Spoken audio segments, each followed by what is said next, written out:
Bom dia a todos. Nesse momento aqui que a gente está vivendo de pandemia do coronavírus, eu gostaria, nós aqui da Portes e Ferreira, Sociedade de Advogados, nós gostaríamos de trazer a nossa contribuição, trazer a nossa colaboração na nossa área de atuação, na área do direito, e mais especificamente em relação a essa medida provisória número 927, do dia 22 de março agora desse ano de 2020, que foi editada pelo governo federal.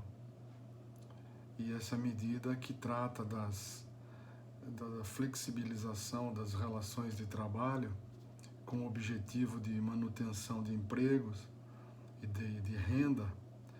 por conta dessa situação de pandemia que estamos todos vivendo e que estamos reclusos em nossas casas, com restrição de locomoção. Então, diante desse quadro e diante dessa norma que foi expedida pelo governo federal, a gente gostaria de tecer alguns comentários e, como eu disse, trazer a nossa contribuição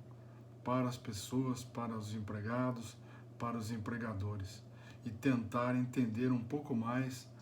esse texto legal. Muito bem. Feito esse prólogo,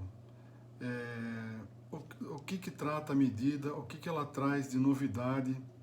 nas relações de trabalho? Essa medida, ela, como disse, procura flexibilizar a relação de trabalho de forma a manter o trabalhador distante do seu ponto de referência, né, da empresa, da sede da empresa, do trabalho presencial, para um trabalho remoto. Nessas normas que são editadas pelos governos, principalmente pelos governos estaduais, de proibição de abertura de estabelecimentos, né, ou de fechamento de estabelecimentos, e onde só atualmente estão em atividade, estão trabalhando presencialmente as atividades essenciais, né, atividades de saúde, atividades de segurança pública,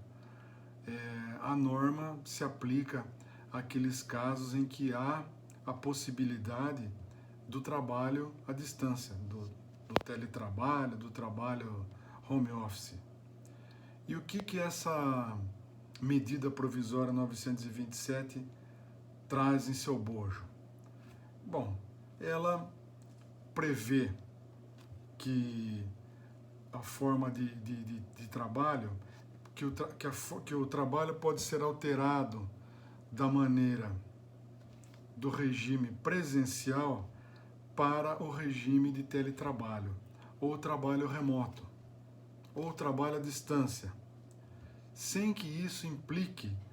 numa atividade externa, aquele trabalho externo,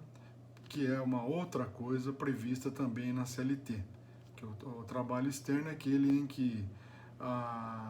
não há o controle de horário do trabalhador, portanto ele não está sujeito a certas determinações ou a certos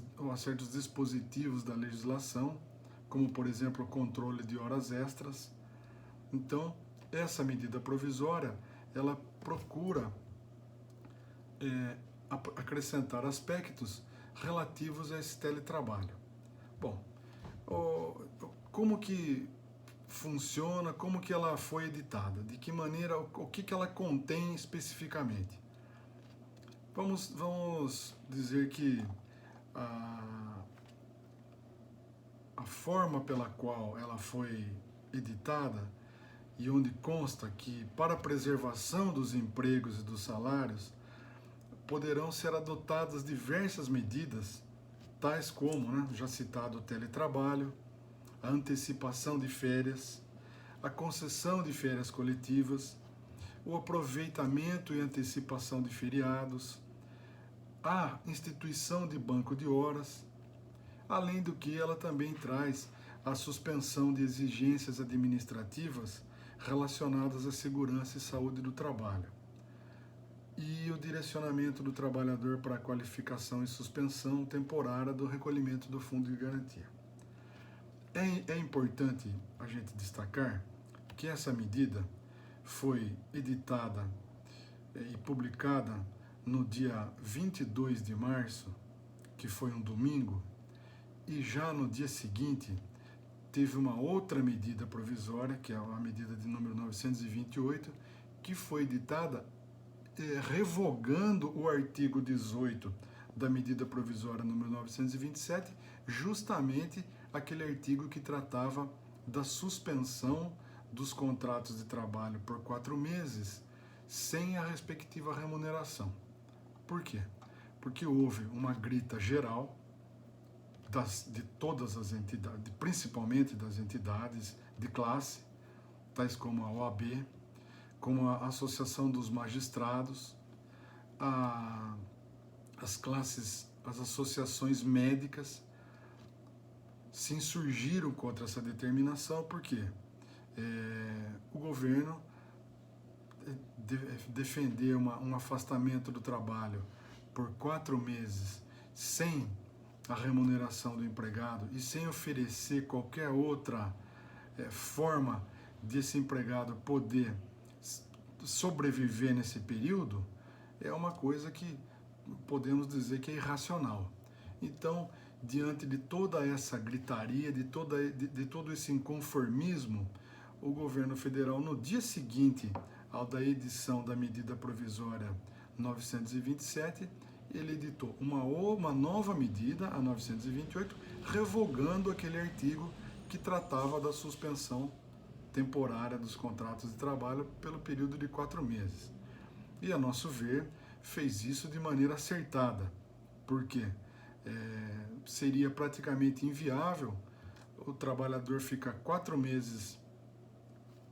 inativo e sem receber seu salário, né? Como que ele faria para sustentar sua família, para pagar suas contas, para arcar com as suas despesas, sendo que não teria o salário para receber?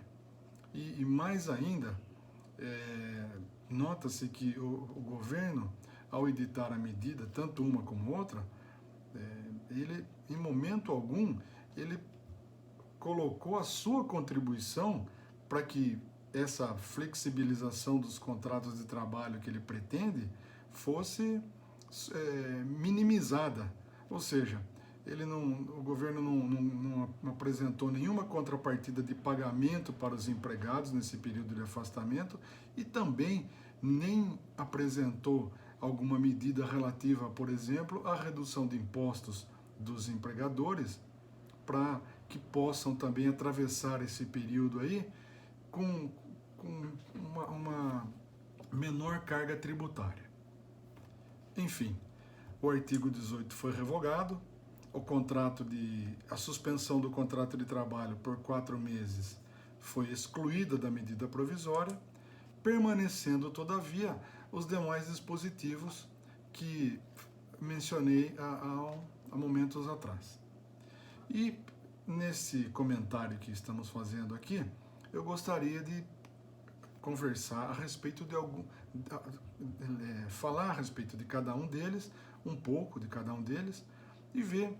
para que os empregadores e os empregados possam aferir qual a melhor forma disso ser aplicado no contrato de trabalho e na realidade existente em cada empresa, em cada setor de trabalho. Muito bem. O primeiro aspecto previsto nessa medida provisória é o regime de teletrabalho. Como já disse, é aquele trabalho feito à distância, né? A única alteração que consta nessa medida provisória, uma vez que o teletrabalho já estava previsto na Lei 13.467 de 2019, que é a Lei da Reforma Trabalhista, ele já tem uma previsão legal, mas a medida provisória ela inova ao dizer o quê? Que o empregador, ele poderá unilateralmente alterar o regime de trabalho da forma presencial para o teletrabalho ou trabalho remoto ou qualquer tipo de trabalho à distância, independentemente da vontade do empregado durante o período de vigência do estado de calamidade pública. Muito bem. Então, outro fato que também é importante destacar é que não